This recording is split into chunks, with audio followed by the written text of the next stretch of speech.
Welcome to the Chicago Sun-Times newsroom in the heart of the West Loop.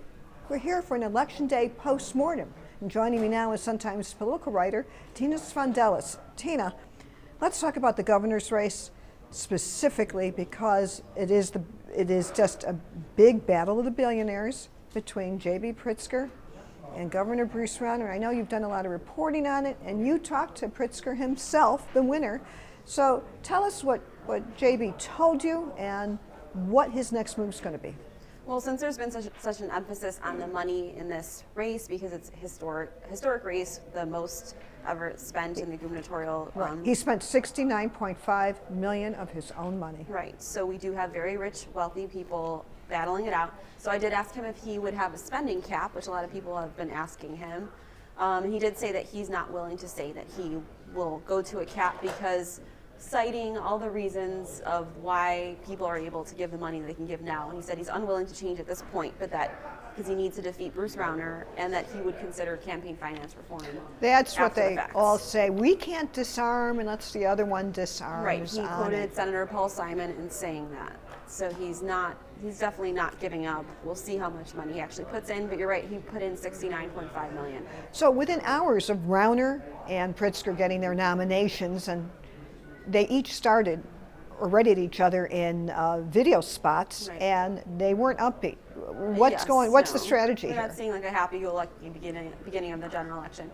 So we have Rauner's campaign putting out a digital ad using Senator Biss and Chris Kennedy's words against Pritzker. So using their words from a debate about the Mike Madigan factor, which we know will be a factor forever and ever in this election. And then Pritzker in turn did a digital ad, which is the beginning of a series where he talks about the 4 years of failure from the governor. So, what about unity here? We have, did Dan Biss and Chris Kennedy and Pritzker all talk since victory? And then I'm going to ask you that about Rauner and his Republican opponent, Jeannie Ives. What is the unity factor on the Democratic side? JB spoke to both Biss and Kennedy. Both have said that they would support him. Biss's conceding was a little bit later in the day, but they both said that they would work with him.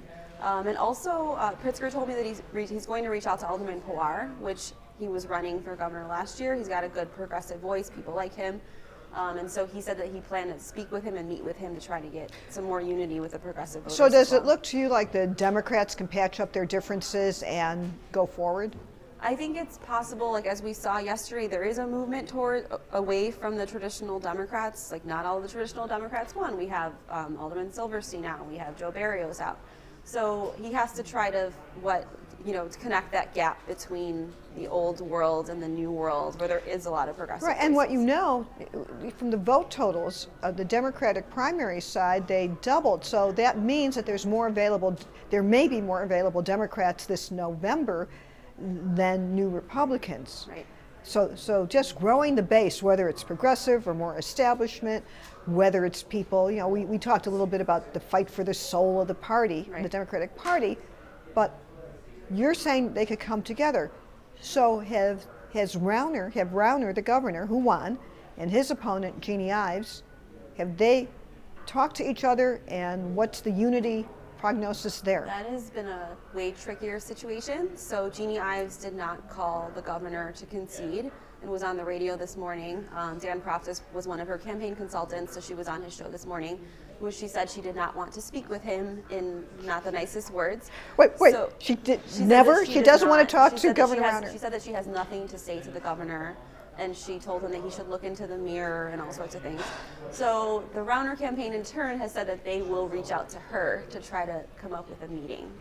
So this is interesting. So now you have the Rauner Republican Party and you have the Jeannie Ives / Donald Trump Republican Party in Illinois. So that just has to give Rauner maybe a issue where instead of totally looking forward, he has repair to do. How does he do that? Well, I think he's tried to start to do that yesterday in his speech, where he basically said, I know that I have not, he was not apologizing, but he did kind of acknowledge that he was not being the voice for everybody, and he wanted to become that he wanted to do better. Well, but in a way it's harder.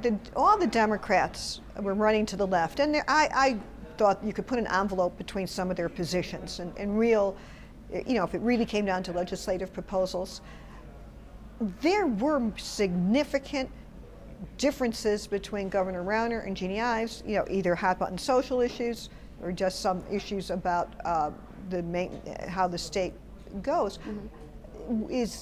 Is there a way that Jeannie Ives, and when we talk about Dan Proft, he is a powerful figure in Illinois Republican politics because he has the backing of some very rich donors who make Dan Proft and his enterprises viable. So and actually without some of that big financial backing, Jeannie Ives couldn't have done as well. But what was the final total? 55-45 or something? I believe it was 52-48 or so. So look, it was pretty close. This is a big deal now. Let's talk about it. A sitting governor he spent, I don't know, you know, by 2016 he's put $75 million of his money into becoming governor. So a sitting governor barely survives to somebody who was not known throughout the state until a few months ago and who had just a few million. Governor Rauner already had a target on his back as one of the most vulnerable governors already in the nation in the 2018 cycle. Doesn't this make him look even more vulnerable to have such a weak victory? It does. I don't think that he wanted to get this close. I think he wanted 10 points plus. That would have been safe for them. Anything under 5 doesn't look good, and he's going to have to work really hard to try to get some of those conservatives back. So let me kind of we have a few minutes left, almost like our zip round here. Governor Rauner was elusive in the campaign, wasn't easily defined, kind of secretive about campaigning.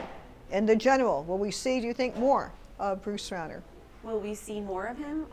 We have already seen more of him. He's announcing like stops in Moline today, or in the Quad Cities, and then he's also, I believe, in Rockford tomorrow. That is way more than we've seen. We have not seen 2 days in a row of campaign stops. We've kind of had just like one every couple of weeks or every couple of months. So my point, he is already in he's already by having more. 2 stops, he's more. He knows. So the answer in that speed round is yes, you believe we'll see more. Yes. So, he has to be out there. Zip question 2. Do you think Donald Trump will be a big factor in this race? Yes. I think the Democrats will definitely play that as a factor, and I think that he will have to get some of these Jeannie Ives Trump supporters. Okay. Yeah. Will Mike Madigan be a factor in this race? Of course. Yes. So what might be the surprise? Could it be something we don't know about J.B. Pritzker, would you predict? Is there something we don't know about Rauner? Or do you think it would be? That is what I asked him. That's what I asked J.B. Pritzker. I said, those Democrats want you to win. Or should they be concerned? Is there something out there that people will see that will ruin this? And he seemed to just not answer a lot. And he did say that he believed that the governor had already thrown out all of the oppo, which is really not true. I'm sure there's going to be a lot more. So I think, again, we're coming to the end. There's another thing that both of these figures have to do, I think, in terms of just be relatable to people, because they have, and Dan Biss made this so clear, they never had to spend a day in their life worrying about the things you, me, and probably everyone in this newsroom has to worry about. You know, God forbid you get sick or something. So will the question come down in some ways, who do you want to have lunch with? Who do you want to have a drink with? And do we have billionaire friends? Do we have lunch with billionaire friends? Most of us don't. So both of them are going to struggle with the relatability factor, for sure. On it. So who's more of our 2 billionaires? Who's more relatable? As a reporter, I see them try hard to be relatable to me always. So I think they're kind of on the same level. On it. The one other thing, the kinds of political communication we've seen, has been so heavily ads by both of them. Do you think that there's an oversaturation of ads, or is this what we're going to be seeing between now and November? I think that it works, so we're going to keep seeing it, but if you talk to normal voters who have 1 million mailers or signs or the ads, they're annoyed. I don't think this is a forever thing. We'll see. Everybody out there, stay tuned. We're going to keep on top of the governor's race and everything else in Illinois politics. Thank you so much for joining us today in our postmortem with Tina Svandelis, the Sun-Times political writer. She knows everything. She covers Springfield, Chicago, and all the precincts in between. I'm Lynn Sweet, the Chicago Sun-Times Washington Bureau Chief from the newsroom of the Chicago Sun-Times.